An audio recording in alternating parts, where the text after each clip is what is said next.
What's going on, y'all? So last week, seems like it's been a while since we were together, but last week, President Trump, he put the evidence before the American people of election interference. And of course, the left-wing, leftist American Pravda immediately told us that there was nothing to see. They wouldn't even air it because they were just already of the mind that it was a bunch of lies. But what do the declassified documents actually tell us? We see evidence of Chinese interference, counterfeit licenses. They saw this evidence. This evidence has been out there. Why won't they admit it? And then we also have the DSA pulling out all the stops on trying to sell us on communism. I don't think it's working, but we'll get into all of that and more right after this. Conservative media done right. You're listening to the SHR Media Network.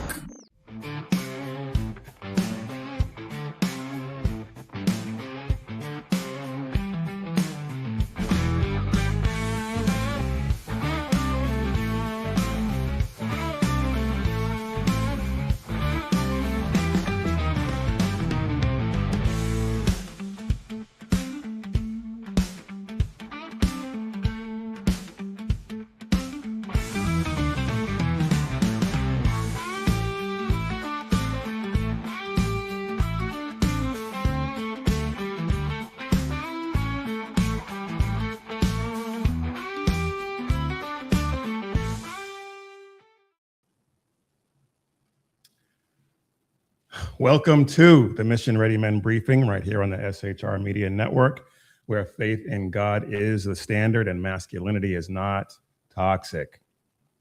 Today is Tuesday, July 21st in the year of our Lord 2026, and we have a ton to get into. It feels like I haven't been with you guys in a long time, partly because I didn't do a show on Saturday, and also because so much has happened. And there's so much to talk about that we're going to get into. I know I had a bunch of things planned, and I know because I'm long-winded, I'm not going to get to all of it. But real quick, before we do get started, please hit like and subscribe, share, do all the algorithm things, and help us get out from underneath this chokehold that they have us in. And also we have an individual Mission Ready Men Briefing channel, same content, just a different way to access it. So if you haven't subscribed over there, we would really appreciate that as well. All right.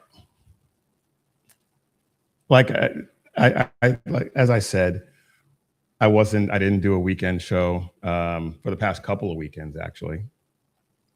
And so I didn't get a chance to talk about the speech that President Trump gave for the on election integrity. So we are going to get into that. And of course, the American Pravda, they did all the pearl clutching that they usually do, and they refused. Some of the outlets refused to air the message live. And President Trump, he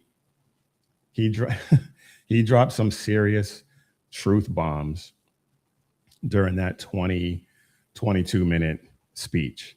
And here's one that I want to that I want to show you, because this kind of encapsulates the whole thing. And let's just get into it, and then we'll talk about it. No country could be great without fair and honest elections.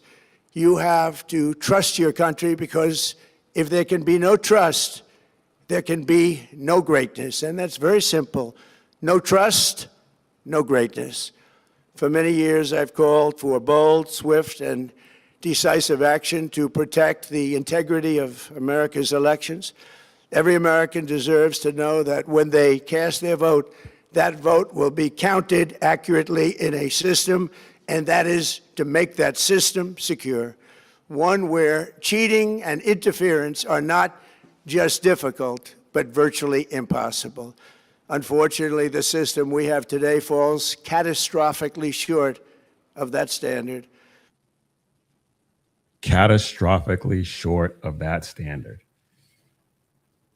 And they spend so much time trying to convince us that everything this guy says is wrong and or is a lie. And almost on cue, after this, a few days after this speech, New Jersey Governor Mikey Sherrill announced that there were irregularities with their voting rolls, and I believe 6,600. I'll have it up here in a second.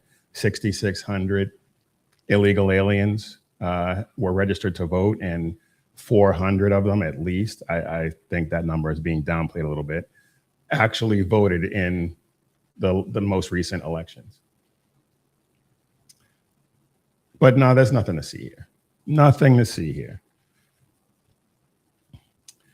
Now, one thing that President Trump didn't say, he didn't reassert the claim that the 2020 election was stolen. He made inferences to that, and he put all this information out there to call that into question, but he didn't actually say that, which is what a lot of these left-wing pundits actually tried to make that case.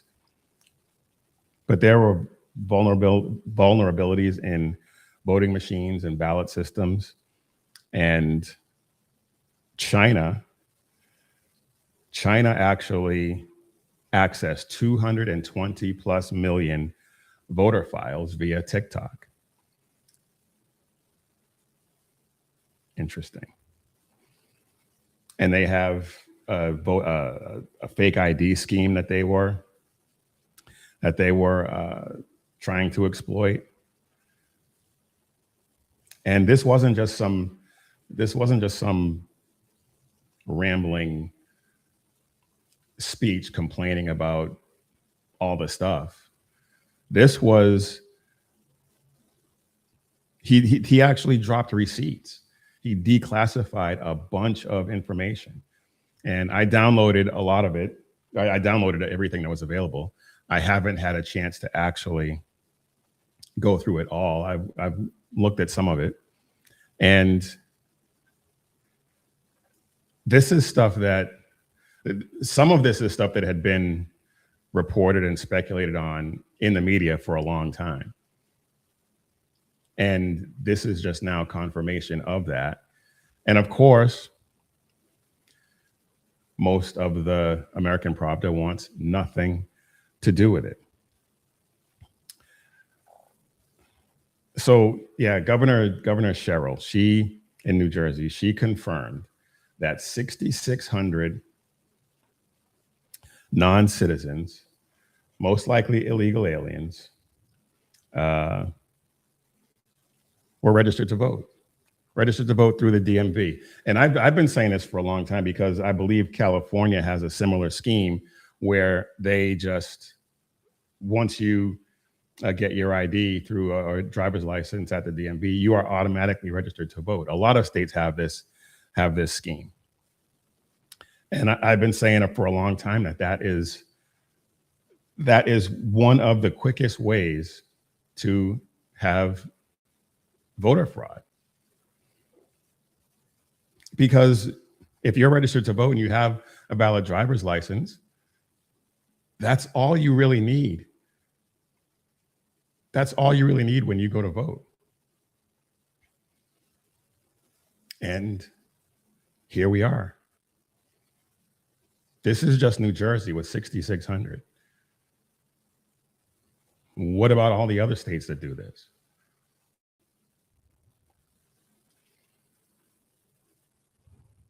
And this goes directly to his speech and directly to the notion put forth by the American Prophet that this is all lies, that this is all fiction, that this is all a fever dream. You pick an adjective. Someone in the American Prophet has said this about this notion of, well, what turns out to be fact, that our elections are not secure. Every time they tell you it's a conspiracy theory, every time they tell you something's been debunked, it turns out that President Trump is right, and they cannot stand it. They can't stand it. They don't care about election integrity because, I mean, this is something we've been saying forever. They want all these illegal aliens to vote. They don't want election integrity. They don't want secure elections. And one of the, I think it was, one of the Democrat politicians came right out and said that if they have the SAVE Act and secure elections, Democrats will never win. Maybe instead of trying to rig elections, maybe if you actually try to persuade people and come up with some policies that actually work, maybe you would. Maybe you wouldn't have to import the third world.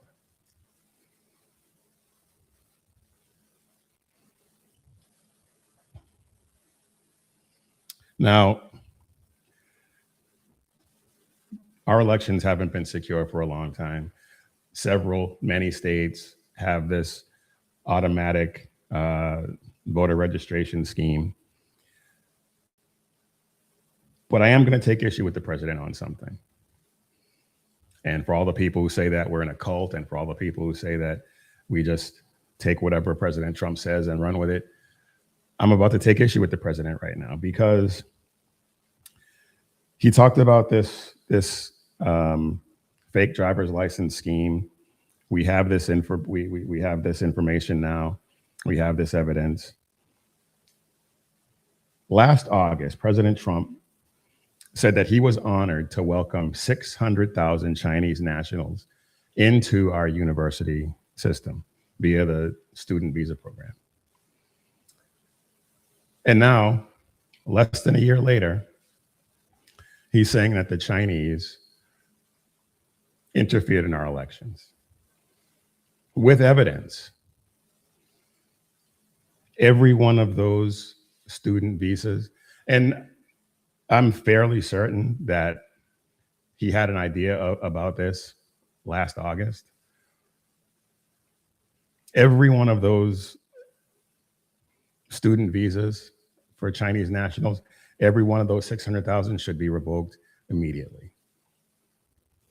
Immediately. The first thing we should have heard him say after the speech, or Marco Rubio say after the speech, was that those 600,000 student visas are being revoked.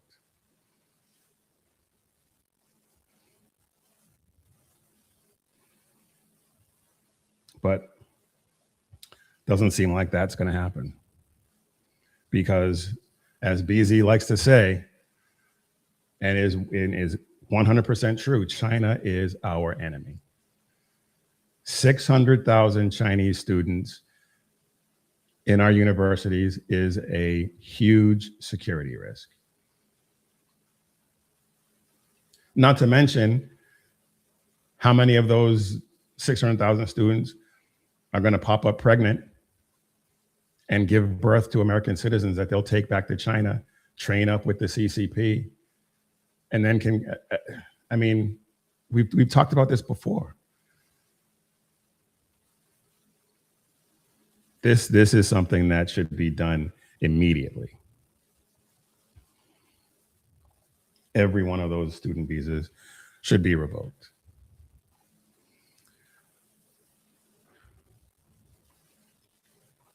And when it comes to these elections,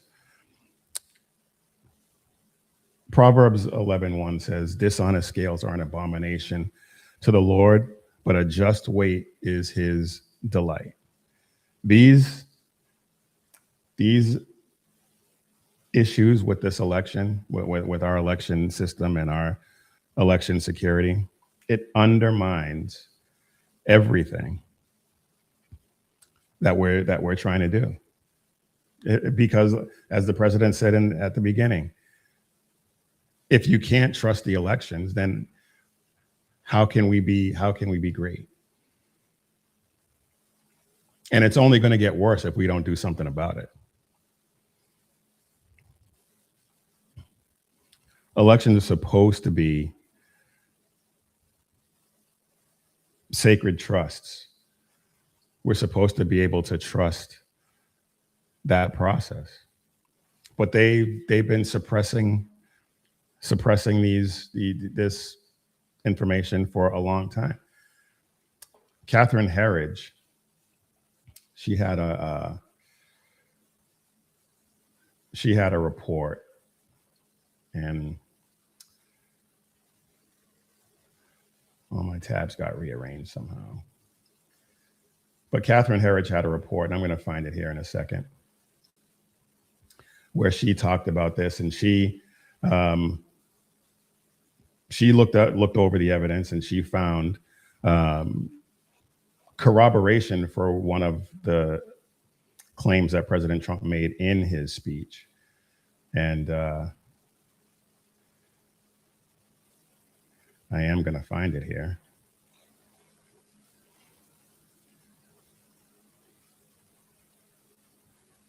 Maybe. There we go.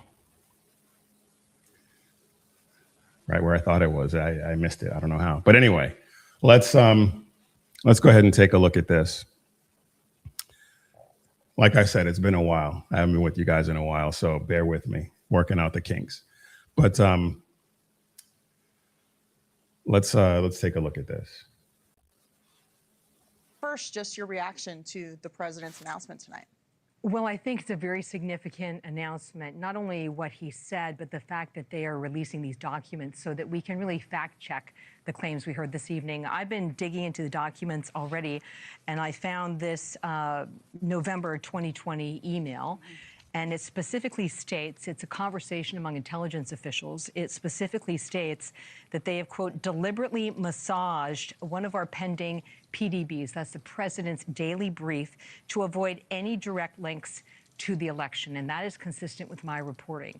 I understand the whistleblower complaint alleged, and I think we're now seeing it in the emails, that there was an intentional effort to suppress intelligence about China's influence operations. And this was, Katie, like a massive effort, what they call a multi-domain operation. That means trade, it means diplomacy, it means open source information, it means social media. So all the levers of power China had to influence the U.S. elections. In your reporting, you've said that a senior intelligence official emphasized to you that in 2020, China was not held to the same standard as Russia and other adversaries. You remember Russia, the Russia hoax. They wouldn't shut up about Russia. And in some cases, they still haven't shut up about Russia. But listen to what she says next. Including North Korea, Iran, and proxies like Hezbollah. So in the summer of 2020, as we're heading into the election, in the intelligence community, there were indicators of this Chinese influence operation. Influence operations means that you're trying to affect the outcome of how people vote or their sentiment about a presidential candidate. It's different than an interference operation, which is penetrating voting rolls and voter systems. And this whistleblower was raising the alarm about the influence operation, and then suddenly it all was suppressed. My understanding is that some of their reports, there were in officials' own handwriting that they wanted everything out that could help President Trump in his reelection. So there was clear evidence of political and personal bias, and intelligence is supposed to be neutral. Intelligence is supposed to be neutral. And these people in the intelligence community are supposed to be patriots. They're supposed to be on our side. But I would venture to say that a lot of what we're seeing from these intelligence community officials and other people who had a hand in altering the PDBs, the Presidential Daily Brief and stuff like that, and running shadow governments, or running a shadow government, as one email said. These people committed treason. I don't see how you can look at it any other way. But regardless, this to me was a bombshell announcement from President Trump. And if Biden had announced anything like this, you can rest assured that would have blown up. It would have been everywhere.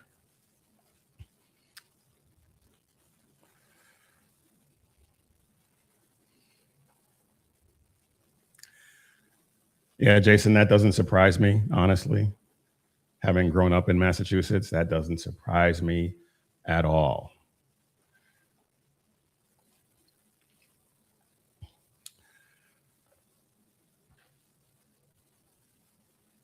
Voter ID, audits, all of this stuff.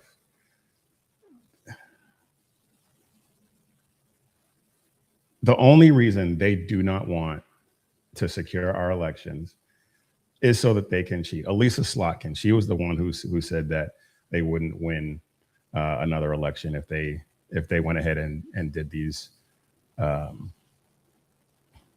secured our elections the way they should.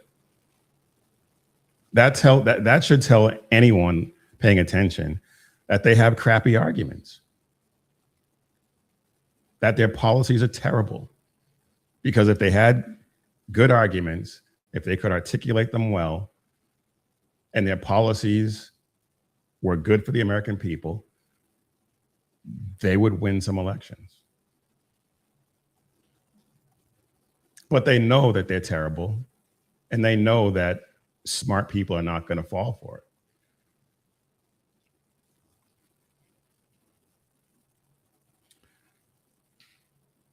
And of course, when CBS, one of the outlets that refused to air the speech, immediately fact checked it, and their fact check was hilariously ridiculous.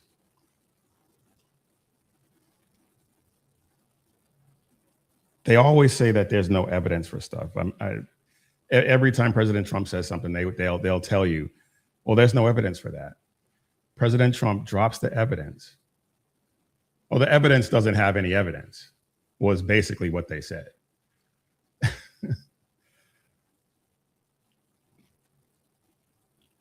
And then the New York Times actually contradicted CBS and ran a report saying that error and fraud was at issue with absentee voting.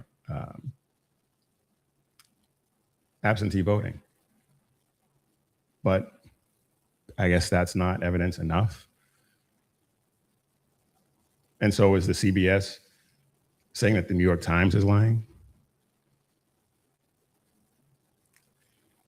I mean,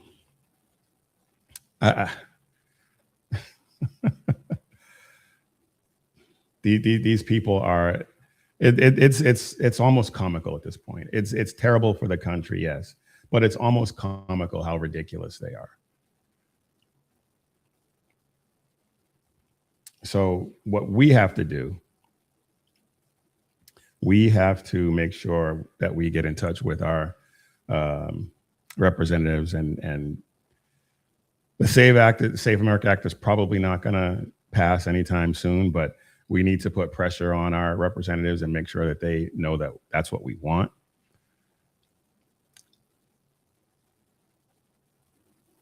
I encourage you to at least watch the speech if you haven't, and definitely take a look through the documents that were unclassified. A lot of it is redacted, and that can be frustrating, I know. But take a look at it for yourself. Read the source documents for yourself. SHR has the t-shirt. I think we still have a few left.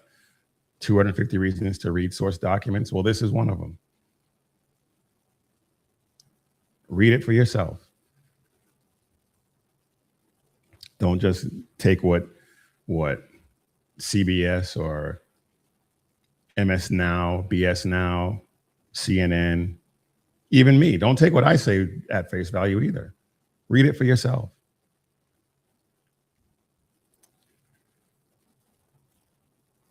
But it's funny, whenever they try to fact check, reality keeps slapping them upside the head, and they just refuse to listen.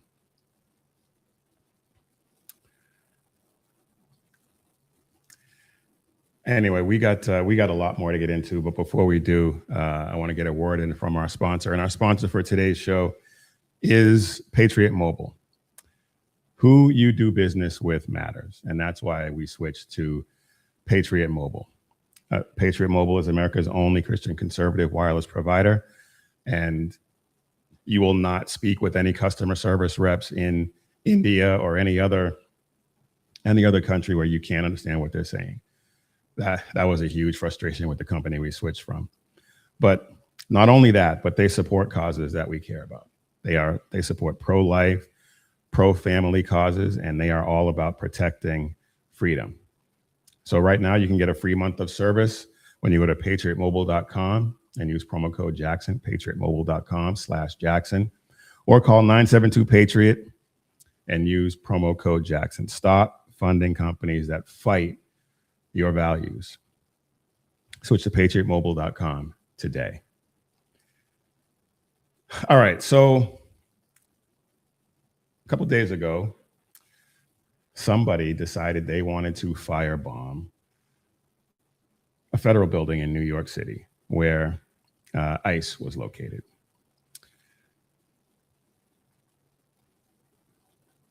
They do not care about safety. They do not care about fair immigration laws. All they care about is power. And the attack proves it. And this was carried out by an Army veteran by the name of Andrew Arabaka. He is a 43-year-old U.S. Army veteran, Patriot missile mechanic. And he showed up at 26 Federal Plaza in Manhattan with a cart that said, "ICE off our streets."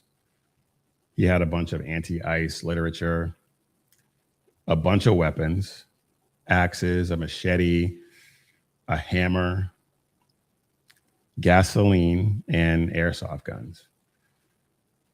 Now, I don't know what he was doing with airsoft guns. He tried to set fire to the place, so he didn't care about whether or not anybody got hurt, obviously. So I don't know if he had planned to commit suicide by cop using an airsoft gun, because some airsoft guns look very realistic. If you're, especially in a high stress situation and you don't know what you're looking at. But that's what he did. So let's take a look at it, because somebody just happened to be filming, which I find a little curious that somebody just happened to be recording right when this was taking place. But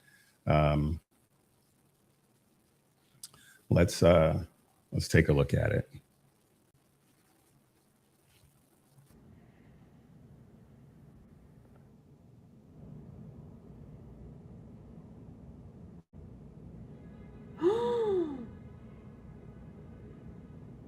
Guys, oh Oh my God! Oh my God!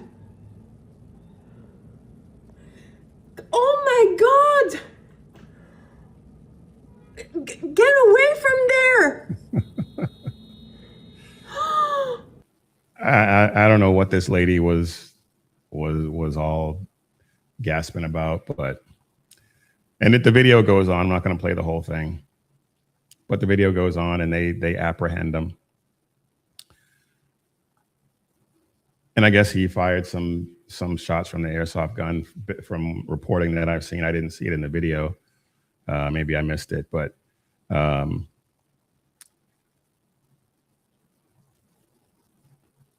there were some minor injuries related to this. I'm not sure where that happened. Again, maybe I missed it in the video. But he was locked up, and this guy is being characterized as an anti-American, anti-government extremist. There's no indication that he was like an immigrant that served in the army or anything like that. We don't know. They haven't said. As far as we know right now, he is an American citizen who just hates the country. Apparently, he admitted to targeting the building and was okay with harming people. So my previous statement doesn't hold up. And there was apparently a manifesto found. It hasn't been released yet, as is the pattern with the feds for some reason, regardless of administration, which is frustrating. But anyway, I'm sure, I mean, this is early days, so releasing it now probably wouldn't be the best thing. I admit that. But hopefully they don't, it's not a year down the road and they still haven't released it, like has been the case in previous incidents. This guy apparently has a history of mental health issues, but his motive was clear from the beginning: anti-ICE activism. But this is not an isolated incident. This guy with his mental health issues notwithstanding, this was not isolated. Democrats have been, they have been portraying, Democrats, all these people who want these sanctuary jurisdictions, Antifa, anti-ICE activists, all have been portraying ICE and the police in general, really, as Nazis, stormtroopers,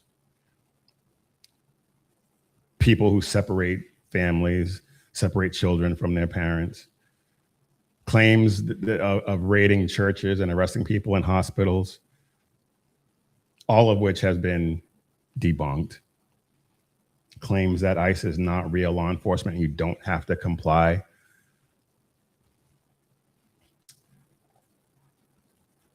This is on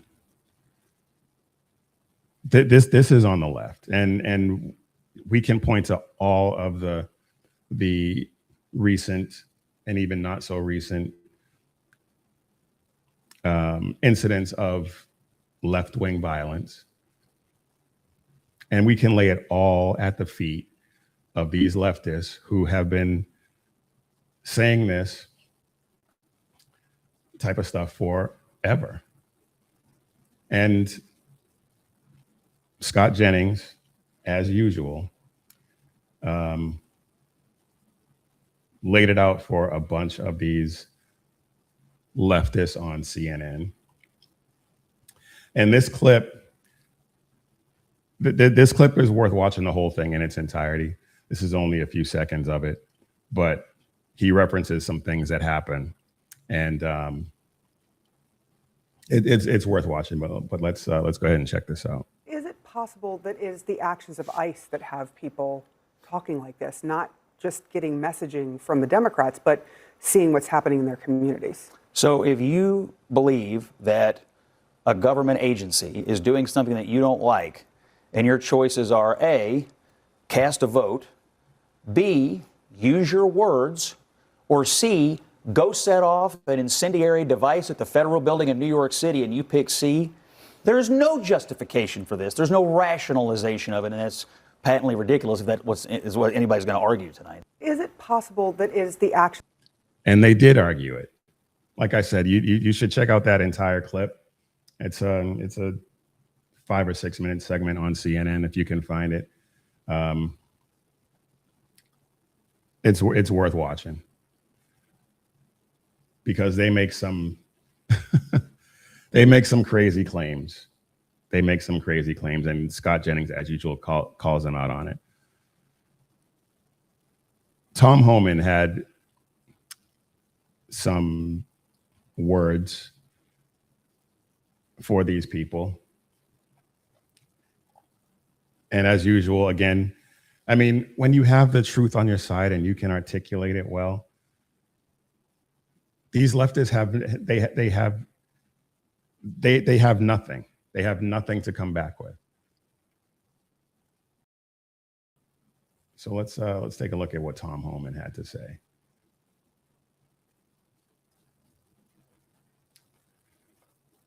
This was him outside the White House, and this is just a clip of probably about 5 or 6 minutes. But let's go ahead and check this out. Administration says you always comply with law enforcement, but the hateful rhetoric that ICE isn't a real law enforcement agency. I see these signs, they were resist. ICE are let's abolish them. They're fascists.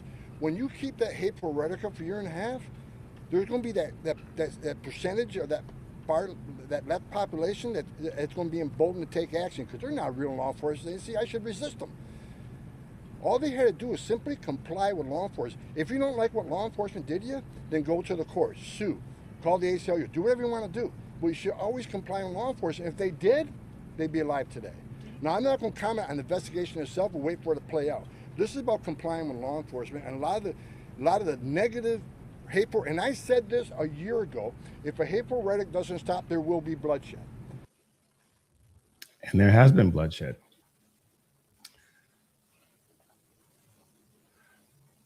That wasn't the actual clip I was looking for in this particular instance, but it's still worth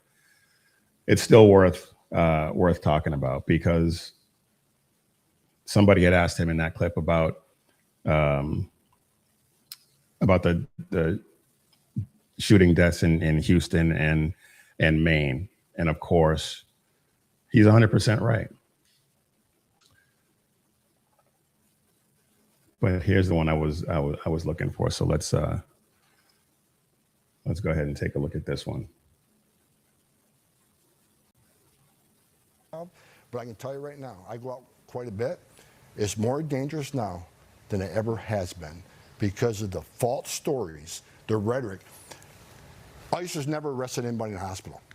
Someone's got a case, give it to me, because it's not happened. ICE has never arrested anybody in elementary school. You got a case, contact me, because it's never happened. ICE has never arrested anybody in a church. The only people that violated the sanctuary of church was Don Lemon and that group. Yeah. But you hear all the time, people don't want to go to church, people don't want to go to schools, people don't want to go to hospital because they're afraid of ICE. That is fear put in the immigrant community by the Democrats who wants to turn the public against ICE. Again, you can't name one example we did that. Another discussion I had with the Democrats on the Hill, they kept saying, we want central location policy. I said, why? Are we doing something wrong? Give me one case. Any of you, I hear you all talking about it on the news. Give me the specifics. Not one. So ICE, but I can. They never have specifics. They never can provide any of that. And so you have these left-wing lunatics talking about abolish ICE and resist ICE and all this stuff. And now we have somebody trying to, I honestly don't know what he was trying to do because, I mean, it's a 40-something story building made of concrete. I mean, I don't know what his goal was, in all honesty, but regardless of what his goal was, he's now going to be locked up.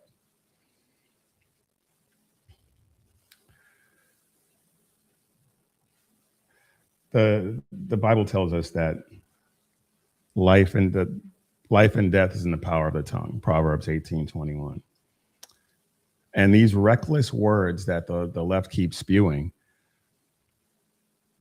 putting all this hatred out there for these officers who are just doing their job, enforcing the laws that Congress passed, that was signed into law. These reckless people are going to have to answer for that. People are going to have to answer for that.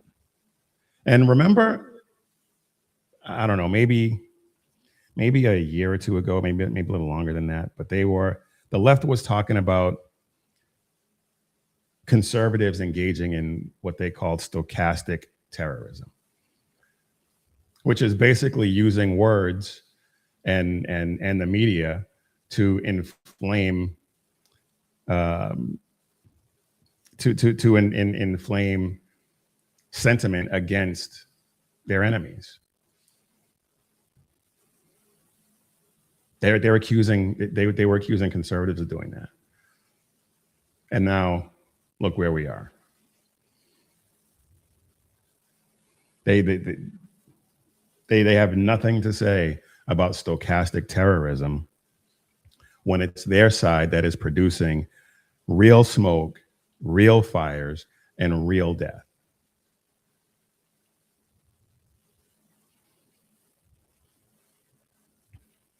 This is not about, for the left, this is not about compassion. This is not about,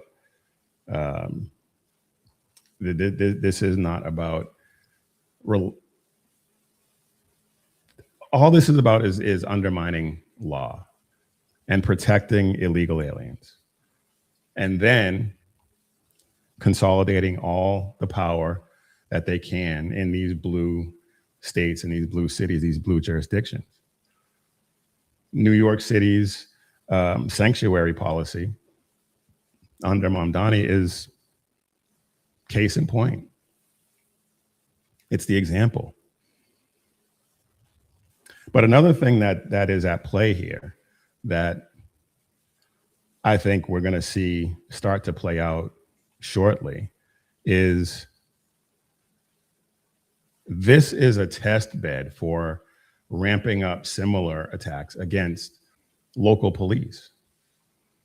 And I know local police have been dealing with stuff like this for a long time, but I think that this is a test run for a similar coordinated effort against police. I don't have any evidence of that, obviously. I've just been observing this long enough, and I think that, put it this way, I'll be surprised if that doesn't happen. I will be surprised if that doesn't happen, if we don't start seeing that. If not later on this summer, by next year, it would not surprise me one bit.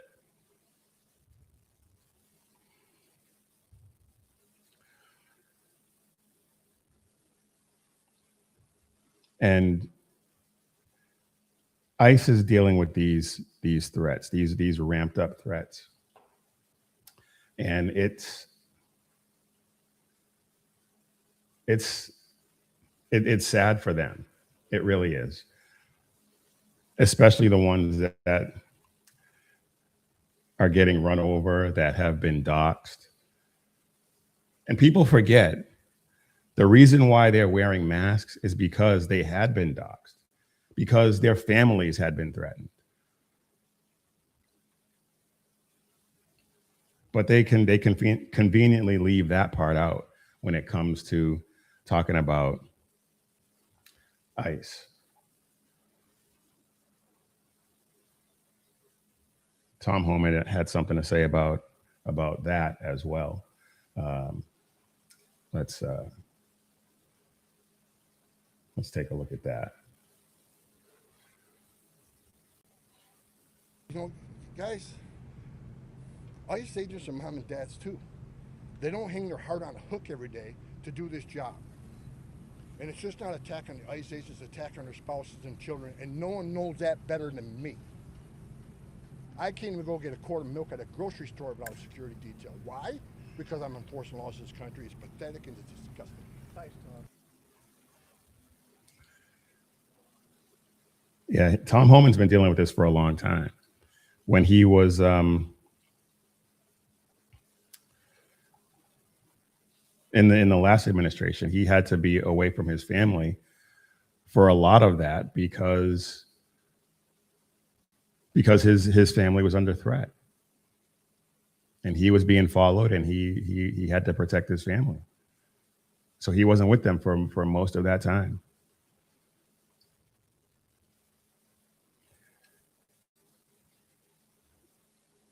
This is, and I like I said before, I think this is going to start to ramp up, and we're going to start to see this be directed towards police as well as ICE, and that's going to be a bad day. That's going to be a bad day for whoever engages in that, because yeah, that's just going to be a bad day. People talk about Alex Preddy and Renee Good and some of these other people who have lost their lives when they tried to run over ICE or run away from ICE. In one case where he got hit by a truck. Once they start attacking, that's going to be it. And they will have had it coming. And I don't have any sympathy for people who do this. Now, if there is an instance of a police officer or an ICE agent or whatever actually murdering someone in cold blood, well, then they deserve the same punishment that anyone would get for murder, obviously. But that hasn't happened.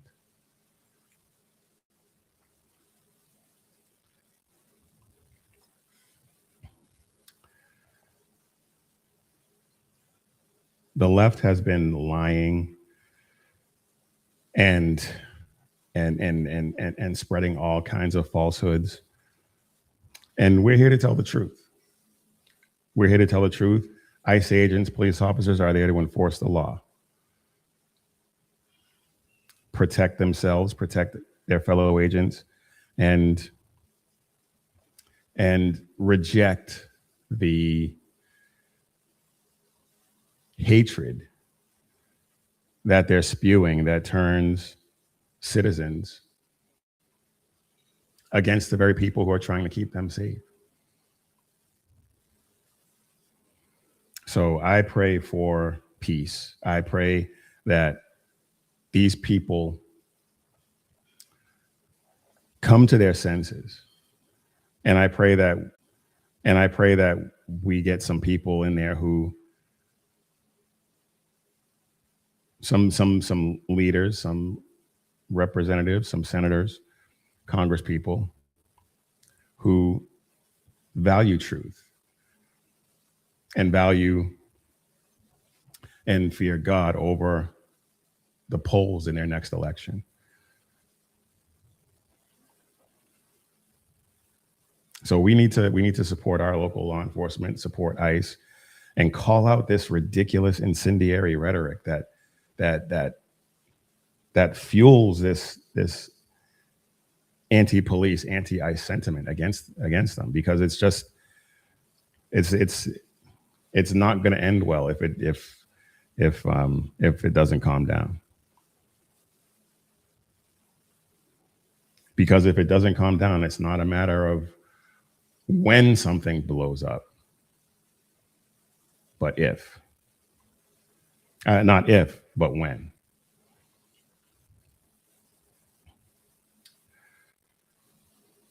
All right, let's well,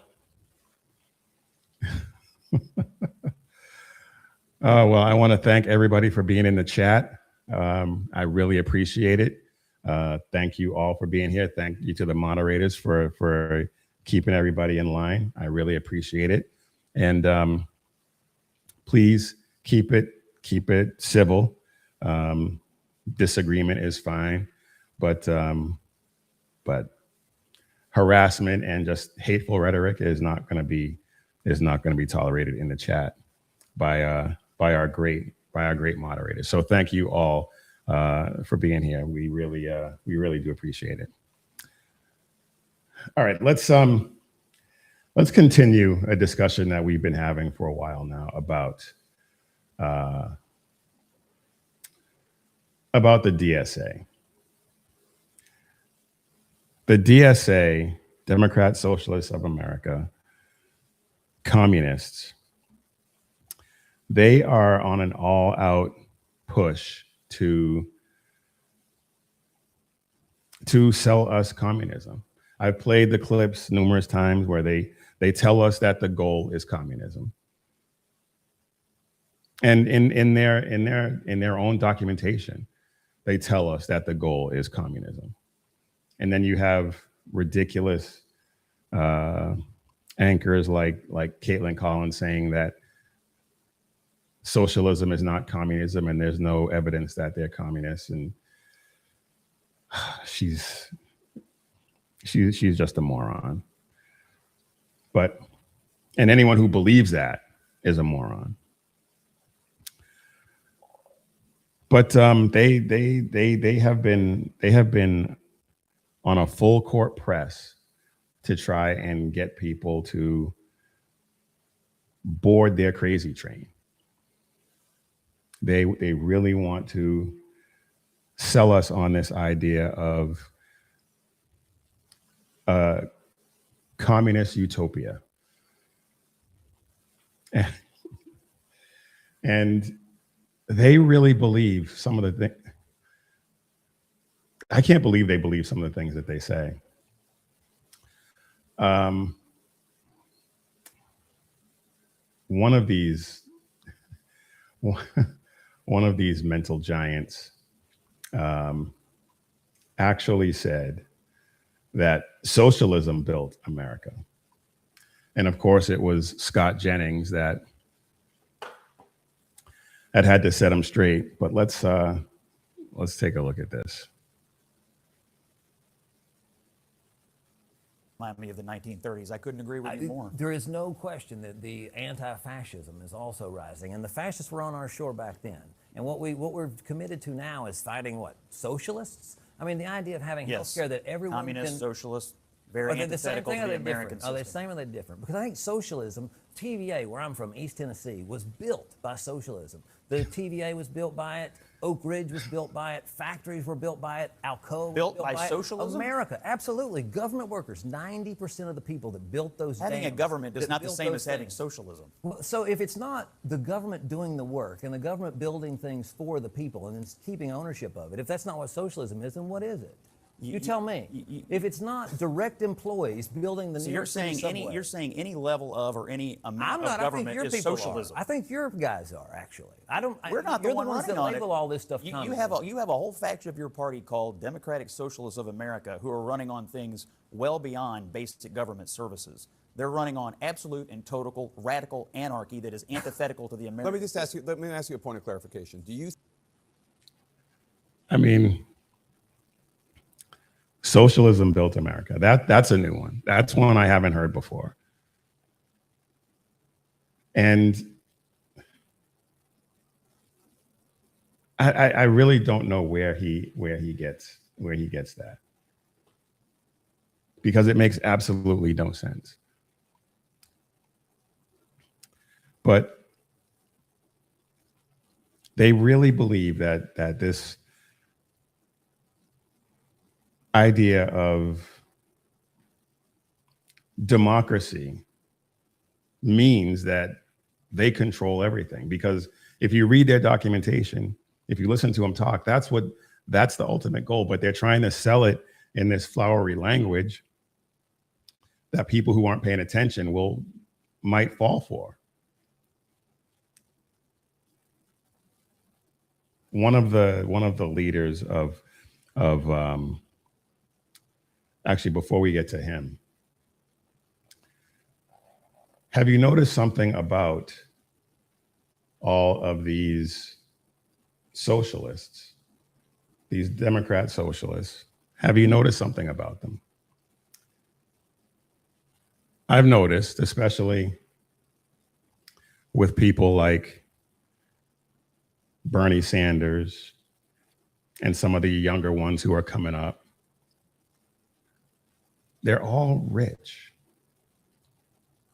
without ever having done anything to achieve it except, well, no, I shouldn't say that, because some of them have actually, a few of them have done something to earn it and then want to take it and make it so that nobody else can do what they did. But let's take a look at this.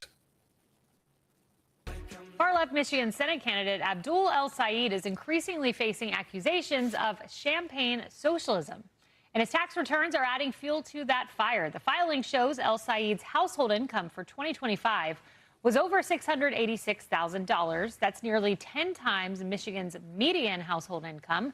And one reason the Medicare for All candidate is raking in cash and backlash is that his wife, a psychiatrist, does not accept Medicare or any other insurance plan at her practice. You may also remember El-Sayed campaigned with millionaire far-left streamer Hassan Piker, who once notably said that America deserved 9/11. El-Sayed said Piker's comments had been taken out of context, but maybe. No, they weren't. That's a different topic, but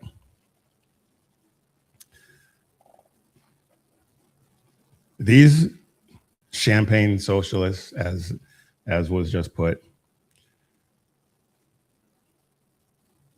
they either made their money, pursued the American dream and made money, and now want to take that opportunity away from everyone else, or people like AOC who didn't have anything, or Ilhan Omar, who had a negative net worth when they got to Congress, now all of a sudden are millionaires. That is one of the many issues with this DSA nonsense. But it's not only that they're just complete hypocrites. I mean, complete and total hypocrites. Bernie Sanders, when Bernie Sanders was asked about his wealth, he said he acquired it by selling books. Well, that's capitalism. That's the thing that he wants to abolish. That's the thing that all of these DSA lunatics want to abolish. But only for people like you and me. Not for them. But I mean, that's what socialism and communism does. There's an elite few that have all the wealth and everyone else is equally poor.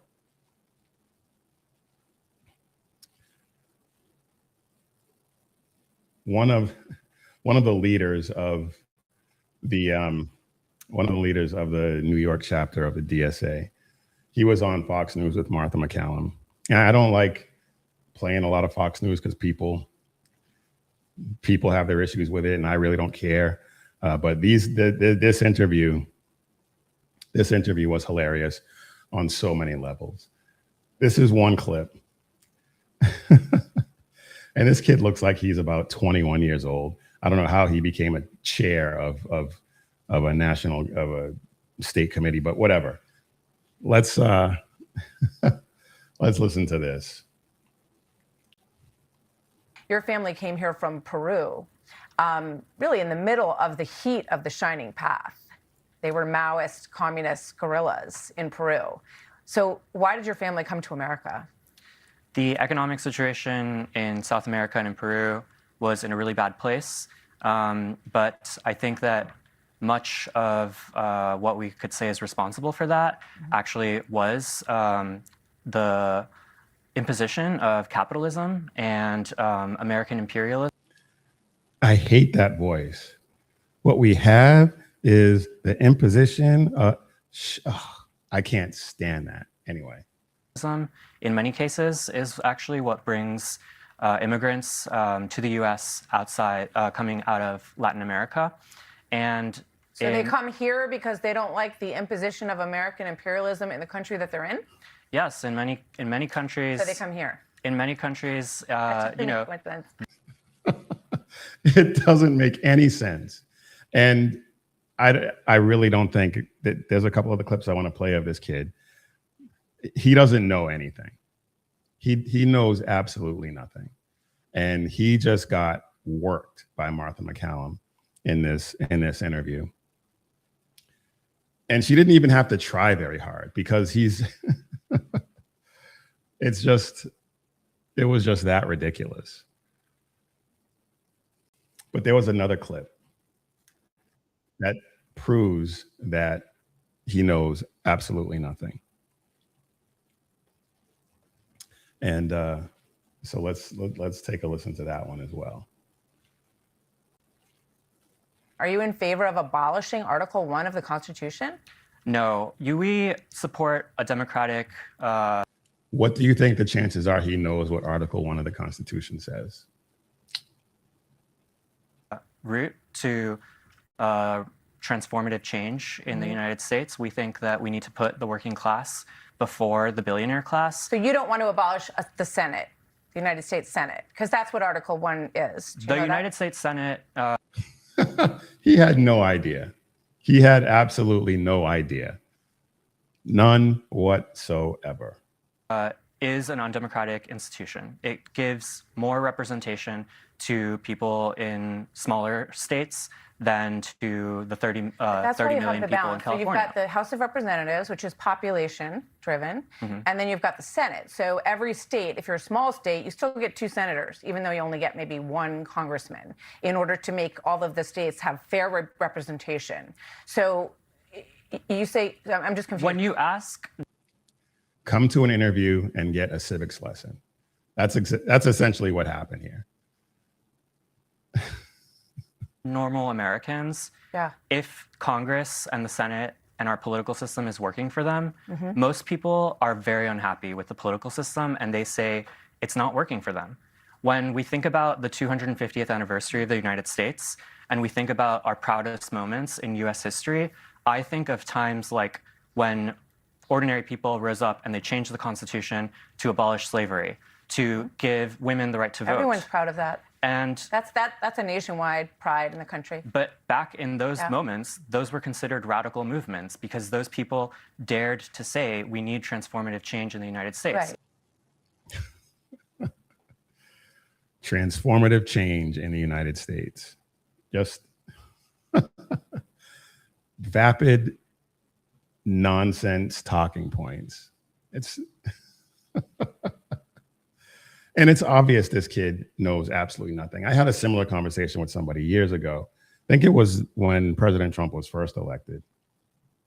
And we were looking at the electoral map and all of the red states that President Trump won, as opposed to all the blue states where all the population centers were. And this person said, just because it's a geographically larger area doesn't mean that, something along the lines of, just because it's a larger area doesn't mean that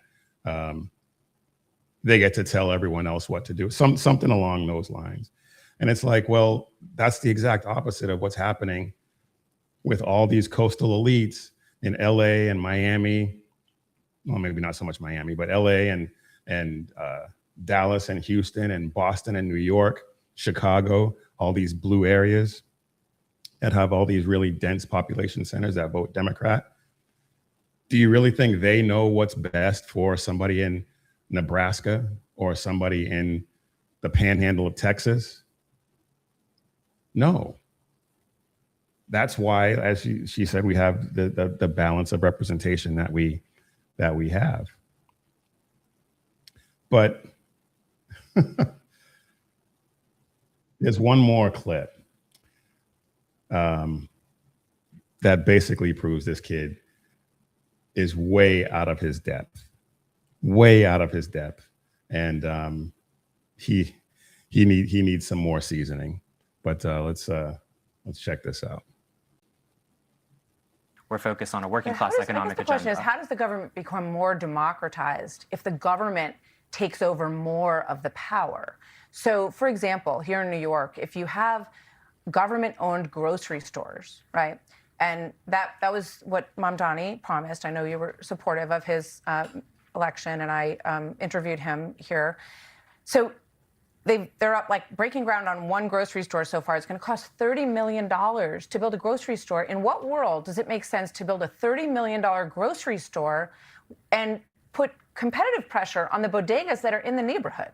I think that what we saw in the mayoral campaign is the mayor was able to build a movement that inspired people to believe that we could have a government that works for ordinary people, that is actually responsive to the working class. Inspiration is great, but if you're the bodega owner, how would you feel if the government opened a big grocery store right next to your bodega?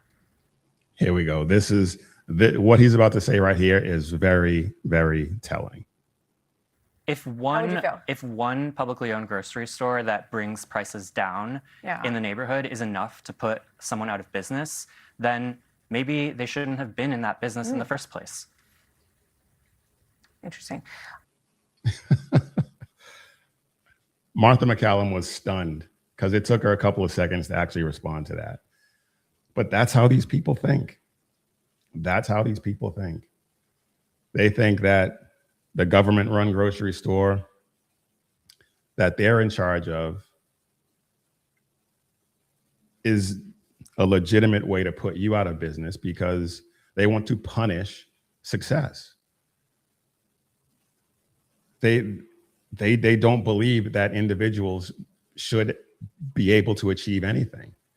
It should all be at the hands of the government. The government should be able to tell you what you can and can't do, how much you can and can make. And this is all in their documentation. This is all in their platform that they release publicly.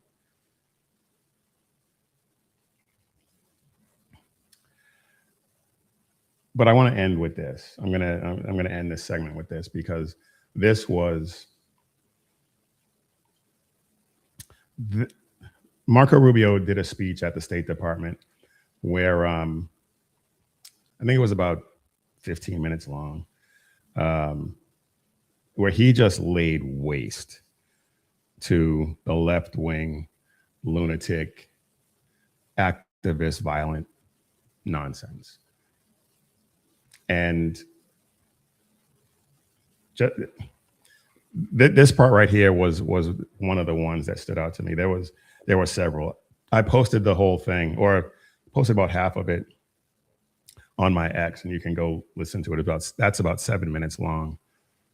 But this right here, this clip, is one worth paying attention to.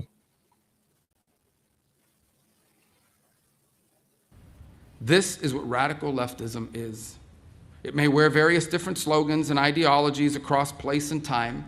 They can call themselves anti-capitalist or anti-imperialist or communist or anarchist or Marxist, but the fundamental character is always the same. It's always the same. It is a poisonous resentment cloaked in the language of equality and justice and liberation, an overwhelming need to tear down what greater men have built, to wreck what is beautiful and what is right on behalf of people who are only filled with ugliness and have nothing else to offer the world. That was perfectly stated. And it's something that we've talked about in not so much in that way, but it's been talked about on this show and on other conservative outlets for a long time now. This is what they do. This is their mindset. Through violence and through terror, they once again seek to impose their ugliness on all of us. The old dogma was wrong. The old dogma was wrong. None of this is driven by idealism. It is not utopian. In fact, it is the opposite. One of the criticisms you sometimes hear of communism, for example, is that it sounds good in theory, but it never works in practice. That's actually not true. Communism does not sound good in theory. The world it envisions for all of us is small, flat, gray, leveled of all exception, drained of all that is good and noble in the human soul. The world it envisions is a world without courage, a world without creativity or ambition, a world without heroes or glory or great causes to strive towards, a world without miracles, without myths, without men who rise above the rest to do incredible and extraordinary things. And the world communism envisions is a world without God. And there it is. And that's not entirely true. It's not a world that they don't envision a world without God. They envision a world where government is God. But fundamentally, he's right. And I'm really glad he said it. Really glad he said it, and glad he said it like that, because it's 100% true. And this speech right here is one of the many reasons why I think Marco Rubio, for me, is the front runner for the 2028 nomination. J.D. Vance has said some things recently that are a little questionable. Maybe he can clean it up, maybe not. But Marco Rubio has been outstanding as Secretary of State. And speeches like this are going to put him even further ahead of J.D. Vance. And there are people who, despite J.D. Vance's turnaround when it came to President Trump, there are people who didn't trust him. And some of that distrust is turning out to be warranted. So we'll see. We'll see what happens. But we definitely need to reject these radical lunatics at the ballot box. Support candidates like Marco Rubio, if he decides to run, who will defend the Constitution, who will close our borders and embrace biblical principles, work, family, loving our neighbor, all of that. The DSA says workers deserve more. America deserves way better than the DSA, way better.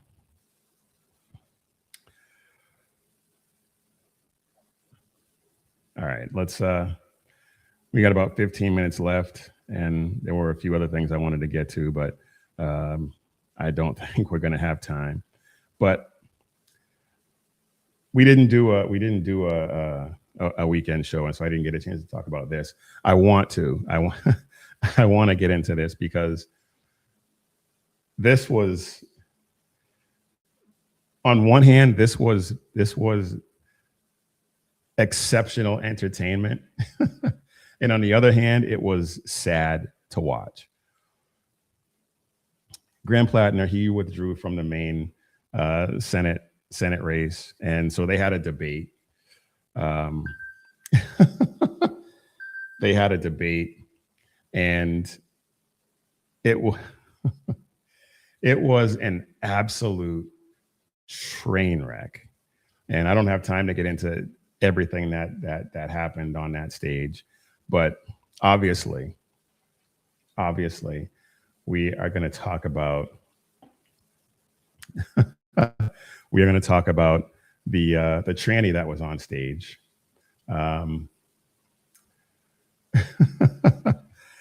He goes by the name of Ashley Webb. I haven't been able to figure out what his real name is. But as I said, An absolute train wreck. Oh boy. All right, let's take a look at this. Ashley Webb, what qualifications do you have to serve in the U.S. Senate? Oh, I ran for office several times. Didn't win, but did run. And then I'm a songwriter, and then I write my own books. And then I suppose my transparency, I wouldn't lie to the people, and I wouldn't deceive the people like we're being deceived right now. Like Ashley Webb, what qualifications? Okay. So much to unpack in that 22 seconds. He said that he wouldn't lie to the people or deceive them. Yet he's standing up there as a dude in a dress. And then he used the word transparency. Wow. The lack of self-awareness with these people is amazing. Absolutely amazing. Now, this guy, he claims to be a transgender / intersex. And there was a video he did where he talked about that, an interview he did. I contemplated playing some of that, but I'm not going to because it's just disgusting. You can find that for yourself. It's all over X, all over YouTube. Check it out if you want to. But his qualifications to run for Senate or to be a senator are that he is a songwriter and an author. And so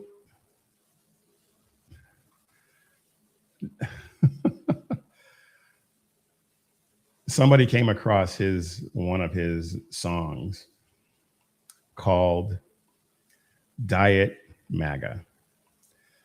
And just take a listen. Ashley is a self-proclaimed songwriter, and we'll have you know that she's self-produced 4 albums. They haven't gone platinum yet, but maybe they will now. Diet MAGA, Chuck Schumer, he's a real ass clown. Yeah. Oh, damn circus in a suit now. Open your heart to Ashley, but whatever you do, Ashley's a self-proclaimed. So that's a qualification apparently for being a senator in Maine.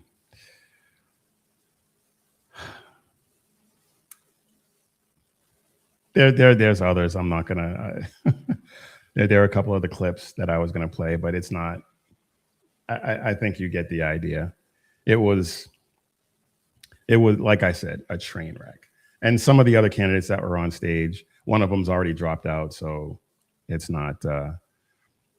It's not worth rehashing at this point. And one of them has basically emerged as the front runner, and it looks like that person is going to win the nomination. And I'm talking about Troy Jackson. Troy Jackson is somebody who started off as a Republican, believe it or not. And this is something that I've said often before, that when it comes to some of these national politicians, there is virtually no difference between Republicans and Democrats. It all depends on whether or not the district that they're going to run in is Republican or Democrat, and that's how they'll run. So he started off in 2000 as a Republican, switched to independent, still had some conservative stances. He was pro-life. He was opposed to same-sex marriage as recently as 2009. And then something happened, and he shifted completely left, on all of these issues. He's now a pro baby murder, LGBT advocate, and he's being backed by the main progressive wing of the Democrat Party. Now, there are some issues with this guy, and some people in Maine are not buying it. He had an incident with a fellow congressperson about 5 years ago, where he threw a plastic water bottle at this person during a heated caucus meeting, and it was so heated, and he denies that he threw this bottle at her, but it was so heated that she decided she wasn't gonna seek re-election after this. Now, if somebody is just throwing a bottle at a floor or just really upset during one of these meetings, I don't see how it would cause someone to pack it in and say, yeah, I'm not dealing with that anymore. So there's more to it than that. There's more to it than what he's admitting. But he did an interview with Katie Tur, and so let's get into that real quick. Is not progressive. He voted against so many bad things like gay marriage, abortion. He did that, and now wants to say he's progressive. If they put up Troy Jackson, if they put up Shanna Bellows, I'm voting for Susan Collins. And I hate to say that as an independent, but Troy Jackson and Shanna Bellows aren't going to be able to do anything in that federal government. I know that gentleman says he's an independent, but he's expressing progressive values and beliefs there. So respond to him. Well, I mean, honestly, he is accurate. I voted against those things over 15 years ago. Since then, I've found out, I've understood. I mean, I've always been someone that believed that healthcare is a human right. And it became clear to me after some time that abortion, reproductive rights access is a human right. It's healthcare. It's people that, deserve to have that. And when it dawned on me, I became a real advocate for that. I mean, over the last 10 years, I've had 100% voting record for Planned Parenthood. I've sponsored or co-sponsored some of the most. All this tells me right here is that he was never really a conservative. He was never really a conservative, because if you're really a conservative, you can't just, especially if you're a Christian conservative, which he's obviously not. There's no way you can be pro-abortion. There's no way you can be pro same-sex marriage. Because if you're actually a conservative Christian, a Bible-believing Christian, all of that goes against what we believe. And so the fact that he was a Republican, an alleged conservative, and now all of a sudden, and I know he says it was 15 years ago, but now he's swung the pendulum so far to the left. He was never really on the right to begin with.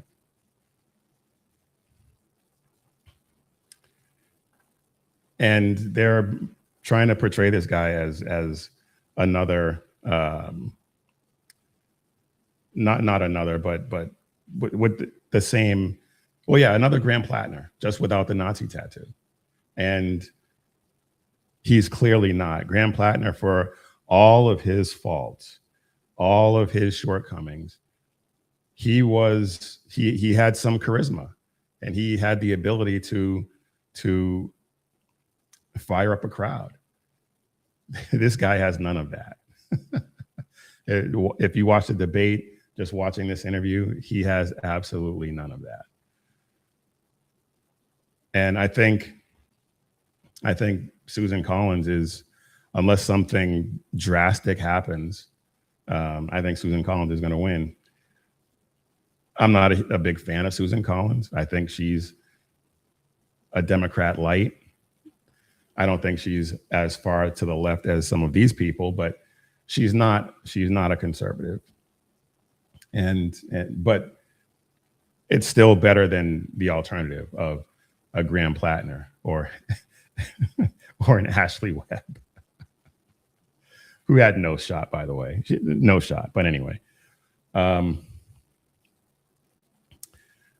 this whole thing just highlights the weakness of the field in Maine and pretty much throughout the country, the weakness of the left's bench, because this is kind of a disaster for them. They really don't have a pathway to retaking the Senate without this guy.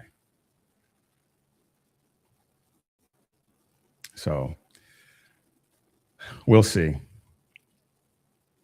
We'll see what their strategy entails. I was going to talk about this ridiculous person who left the cake at Lindsey Graham's office, but I don't have time for that. I'll probably post it on X, and you can take a look at that. It's just sickening. So since we don't have time for that, that is going to do it for us. I am Big E, and you are watching or listening to the Mission Ready Men briefing right here on the SHR Media Network. And here you can catch our great lineup. Sackhead Sean with the Edge of Liberty every Monday and Wednesday at 11 p.m. Eastern, 8 p.m. Pacific. He's been on a bit of a break. I'm not sure when he'll be back, but I'm sure it will be soon. And then Jersey Joe, the Reaver of Common Sense, who's also been on a bit of a break, Mondays and Fridays at 9 p.m. Eastern, 6 p.m. Pacific. I'm not sure when he will be back either, but I know that they both will be back soon.